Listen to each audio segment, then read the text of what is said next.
Vamos a comenzar definiendo el trabajo.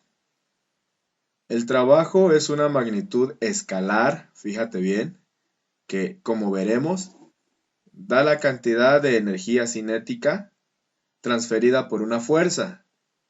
Se define como trabajo es igual al vector fuerza por el vector desplazamiento, que en esta ocasión denotamos con delta X. Nosotros podemos observar este bloque que está aquí y a este bloque se le aplicó una fuerza F. Si este bloque es movido, en este caso se movió en línea recta y aquí está la posición que va a alcanzar, se dice que efectuamos un trabajo. Sin embargo, yo tengo que ver la proyección de esta fuerza sobre el vector desplazamiento que ves aquí, este vector que está aquí. Entonces, al proyectar ese vector sobre este otro vector, esto nos obliga a utilizar un concepto matemático que se llama producto punto. Por eso está este punto aquí. No es una multiplicación ordinaria, es un producto punto. Y entonces el trabajo sería igual, en este caso, que es una trayectoria rectilínea, sería F por la distancia recorrida por el coseno del ángulo. En la secundaria seguramente te enseñaron que trabajo es fuerza por distancia. Eso es correcto, pero cuando la fuerza y la distancia están exactamente en la misma trayectoria rectilínea. Cuando agregamos un ángulo tenemos que hacer esta consideración.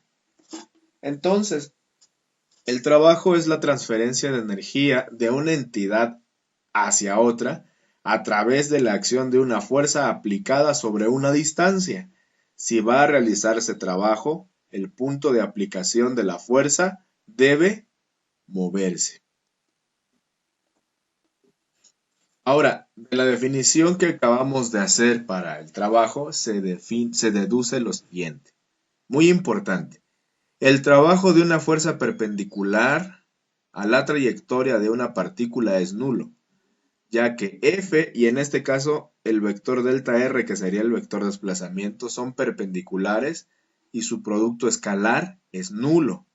Si son perpendiculares tenemos 90 grados, coseno de 90 es 0. Entonces, 0 por la fuerza, pues entonces no hay trabajo. Exactamente, ejemplos de fuerzas perpendiculares. Aquí está la fuerza normal y aquí está la fuerza debida, bueno, el peso, ¿no? El peso, aquí está el peso. Estas dos no ejercen trabajo, no hacen ningún trabajo. La que está afectando el trabajo es la fuerza F. Entonces, importantísimo. Ahora, ¿qué pasa cuando tengo una fuerza opuesta y aparte que es mayor que 90 grados?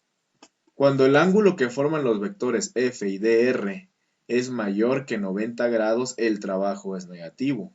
Siguiente consideración, trabajo de una fuerza que se opone al movimiento es negativo. Un niño arrastra un trineo a una velocidad constante, como se muestra en la figura, a lo largo de una superficie horizontal con los datos proporcionados. ¿Qué trabajo realiza el niño sobre el trineo? Aquí está el niño, aquí hay una fuerza F, con la que se está tirando el trineo, aquí está la fuerza de fricción, está la fuerza normal y el peso. Y entonces esto se desplazó a partir de aquí 12 metros.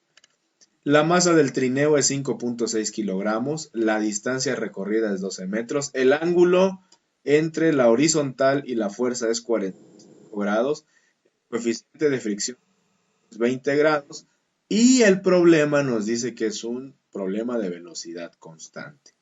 Sabemos que la fuerza es, perdón, que el trabajo es fuerza por, bueno, fuerza, producto, punto, desplazamiento y utilizaríamos esta expresión que sería fuerza por la distancia recorrida por el coseno del ángulo. Entonces, primero hacemos un análisis de fuerza.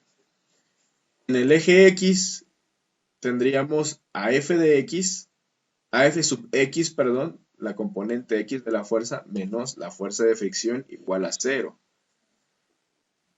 La componente de la fuerza F sería F coseno del ángulo, y aquí restaríamos la fuerza de fricción, y esto sería igualado a 0, porque estamos con velocidad constante.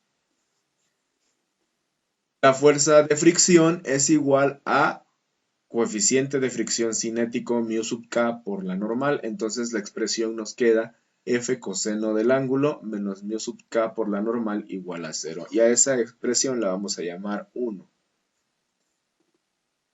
Para el análisis en Y, tendríamos la componente de la fuerza en Y más la normal menos el peso. No confundir date cuenta, no confundir esa W con la W de trabajo, es peso en este caso. Y aquí se observa, ¿no? Fy sería F seno del ángulo, luego sumamos la normal y restamos M por G, que sería el peso. Y todo eso igualado a 0. Si despejo la normal, tendríamos M por G menos F por seno del ángulo. Esta sería la ecuación 2. Ahora lo que vamos a hacer es reemplazar, fíjate, este valor de la normal que está ahorita expresado de manera simbólica en esta expresión.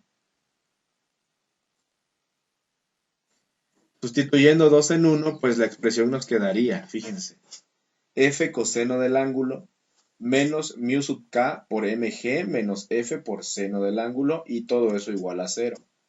Comenzamos la manipulación algebraica. Primero desarrollamos el producto y nos queda esta expresión. Después, lo que vamos a hacer es despejar a mu sub k por mg, la enviamos al otro miembro de la ecuación y tendríamos que es positiva porque aquí es negativo. Y finalmente, f, observamos que es común y entonces factorizamos.